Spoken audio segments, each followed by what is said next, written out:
everybody, Amanda Olson here, Master Mom, and tonight I have two questions that I've been asked recently, and they kind of relate a little bit to each other, so I'll talk about both of them. The first question is, how do you keep your child from becoming or feeling like they are entitled? They're entitled for something, entitled to everything. And the other question I think kind of goes along with it a little bit is, what do you do with your child who wants something for everything they do? So you ask them to do the dishes and they're like, well, how much will you pay me to do that? So they start seeing that helping out around the house is a way for them to get something they want. And that's not what we want as families either. And it can be very frustrating as a parent for you to say, hey, can you help out with this? And their response is, well, how much are you going to pay me? So both of those are a little bit of, kind of the same vein of question. And I'll take a little time here to give you my opinion and my experience with both of those. So for both of those, one of the base things, one of the key, most important things is that if a child is acting entitled, they go to the store and they're supposed to get something every time they go. Or, enough is never enough. There always has to be more. Or if they feel like every time they help out or do something with you guys, they should be rewarded for it. And you guys know I talk a lot about rewarding positive behavior. It's not the same as you're supposed to help out with the family and we're a team. And that's kind of where I want to focus on tonight in both of those issues, is making sure that you're presenting your family as a team. And on a team, everyone has to do their part. On a team, everybody either wins together or everybody loses together. So my advice would be to talk to your children, talk to your teens, talk to your family about, guys, this family is a team and we have to do things for each other. And, part of what I do for the team is this, part of what this person does for the team is that. Here's what you can do to be part of the team. And that way we all win, and it's not really right for you to ask for extra money every time there's something to be done, or an extra privilege, or, there doesn't need to be a reward tied to everything. That's something that's pretty important that you want to start establishing with your family. Now, of course, the younger the age that is, this is what mom does for the team. This is what you do for the team. This is what, dad does for the team. This is what you do for the team, the family team. This is what, Aunt Bess does for the team. This is what grandpa does, just kind of showing that everybody working together makes this whole home life run smoothly, happy and harmoniously. So that's really one place to start, and if there's one person doing everything for the team and nobody else is doing anything, contributing, then, that's not really a team. That's one person that is carrying way too much burden and everybody else is benefiting. So sometimes when we think about caregiving and nurturing, we think that means doing everything. We're going to pack their lunch till they're 30. Well, that's not really the case, and that's not really servicing them well. And it's certainly not teaching them how to be part of a team, because eventually they are going to have families of their own, and, we hope, or work environments where they have to work together and hopefully equally contribute to things that have to be done on the job. And so we can start teaching them that early at home, that, hey, when I help out, everybody gets done and then we all get to do this together. Or, we get to play a game, or nobody's super tired, or nobody's yelling. Everybody's happy because we all worked together and got the job done. So when they start wanting something for everything that they do or everything that you ask them, it might be time to kind of stop and have a little family talk about, there are times when, we do extra work and we get a bonus for that. And there's times when we just do the things that we're supposed to do, and the bonus is that you've helped out the team, you've helped out the family. So that's really the bottom line, is making sure that you have that as your base. Now, let's say that you've got a real problem with this. You've got a teenager who is just, maybe this hasn't been the way you've brought them up and you want to change things. That can be a little bit tough, but it doesn't mean it can't be done. Sometimes they start feeling entitled, or like they're not going to help out around the house because that's somebody else's job, or they've never done it before. Or they're not going to even, some teenagers need to contribute financially to the household, whether that's paying their own car insurance or their own cell phone bill, or whatever the case may be. But if they're feeling a little bit like, non-cooperative, it might be time to do a little tough love and let them know all the things that you do for them that you don't get extra things for. And it might be time to stop doing some of those things, and they might learn real quick that life is a little harder on their own. Stop paying for things for them. Stop taking care of their clothes. Stop cleaning their room. Stop doing all the extra things that you do that make them feel entitled, that make them feel like they don't have any responsibility for their own life. And sometimes that can be a little bit hard, and I definitely think you need to have a conversation about it first. Just like, here's how I'm feeling, here's how I would really like you to start helping out and start taking some responsibility for yourself. And if you get some strong pushback, push back strong yourself. Stop doing all the stuff. And if that means that there's a little tension for a little while that's getting ironed out, they need to learn to respect you. And they not just respect you, but respect your time, respect your efforts, respect all the things that you've been doing for them. And once they start respecting you, then they begin appreciating you. And that is definitely part of a team where there's respect, there's appreciation for each other. And, if you start early with that, that's great. Keep it up. You don't always get that option.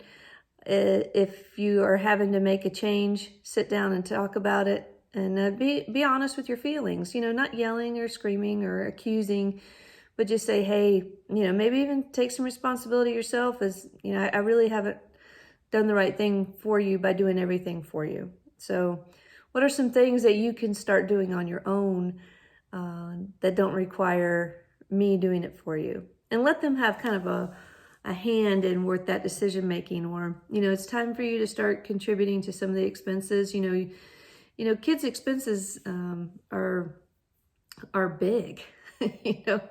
They're, when you start talking about cars and insurance and phones and apps and, school and extracurricular, it gets really expensive. So having them participate in some of the cost of that, I really don't think is out of the ballpark. I think that is very reasonable. If they want to take music lessons and they need a specific instrument, there's nothing wrong with having them work towards purchasing a better instrument. Absolutely nothing wrong with that. Or understanding that, okay, lessons cost this much. I'm happy to do that for you. However, we're not going to be able to do this other thing. Or that means we're going to have to cut back somewhere else. And, even if money is not the issue, even if it's not, a hardship at all to take care of these extra things for your child, I still highly recommend that they understand the value of the dollar and they work for it. That they don't just think everything's handed to them. And that kind of ties right into the entitlement. When the question was, when we went on vacation, we went to Disney World, and there was just never enough. It wasn't enough that we bought this. It wasn't enough that we had ice cream. It wasn't enough that we stayed in this great hotel. There was always this, little bit of complaining, or they wanted 2 toys instead of 1, or, just not satisfied with just the joy of being able to go on vacation with your family. And that can be, that can take a lot of toll on you because you feel like you're giving everything that you can, and it's just not appreciated. And you're kind of setting yourself up for your own problem when you do that. I get it. We want to give our children more than we had. We want to give them everything. We want to make their life easy. But the truth of the matter is life isn't easy. And if you teach them that it is, they're going to be in for a rude awakening. They're going to have a hard time when they're 27, 28 years old and they get their first job and, their boss is upset with something that they did. They're just going to crumble, or they have to fill out applications that are complicated and intricate, and they have to figure out who they've got to call this agency and this department and that department and get information and put it all together. You don't want to be doing all that for them when they're 30. You really don't. Okay. So teaching them how to be responsible for themselves is going to do you a good service. It's going to do them a good service. When I have an employee who doesn't know how to do something very basic, and when I say basic, I mean fill out an envelope, or how to use the mop properly, or how to clean the toilet. All right. When they don't know how to do these things, I can't help but wonder, did they do absolutely nothing at home? Were they that entitled that they never had to take care of anything themselves? And it actually makes me sad, because I think of somebody that's in that particular situation, their hands are tied. They don't know how to do the basic things of taking care of yourself as an adult. And that's really sad. And that's got to affect a teen's or young adult's confidence. It has got to. I don't know how to use a washing machine. I know that sounds, to some of you, that sounds crazy. And to some of you are going, I've never let them touch my washing machine. Well, even, when they're old enough to reach it and understand, it's not a safety issue. Start teaching them how to do their own laundry. If it's a little wrinkled, they got to wear it. They'll figure it out. If they don't want it to be wrinkled, they'll figure out how to make sure it's not wrinkled. Teach them, but you don't have to do it all for them. Help them, So here, let me help you with that. Help you with the laundry. But they should take some responsibility for that.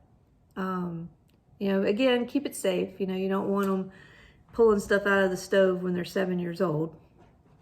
But they can learn how to use, a microwave or, something like that, learn how to do something. And there is a lot of pride, a lot of confidence building when our kids learn how to do stuff on their own.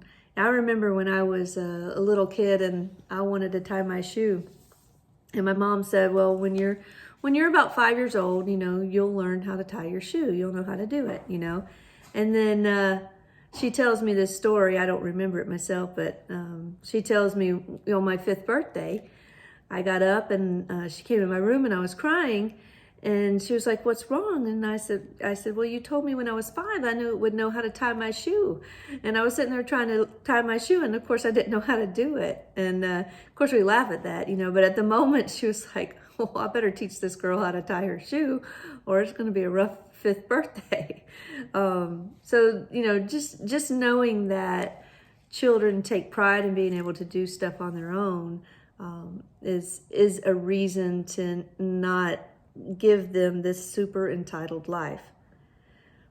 As somebody who has seen a lot of kids grow up, hundreds and hundreds and hundreds of kids grow up, the ones who tend to be the most successful, the most well-rounded, the happiest, the most confident are the ones who are taking charge of their life as high school students, as young college students, and as college graduates, or go into, VOTEC type occupations and and saying, you know what, this is a trade that makes a lot of money. I can go learn how to do this and make a good living for myself without going into, college debt. There's just so many things like that. And the kids that are like, I don't even know how to fill out a college application. I don't know where I want to go.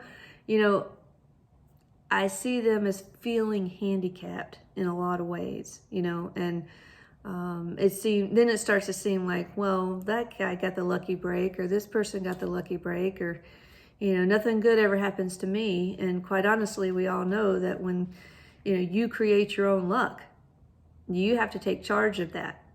And teaching your 6-year-old, teaching your 7-year-old, teaching your 13-year-old those things is not going to make their life hard and bad. Being entitled or thinking that everything you do requires a reward, that is bad. That is not good. That's going to make it difficult for them to function in society without breaking down all the time. Or, quite honestly, not even being well liked by their peers. So just think about that. If these are issues that you're having, and you don't like it, you can change it.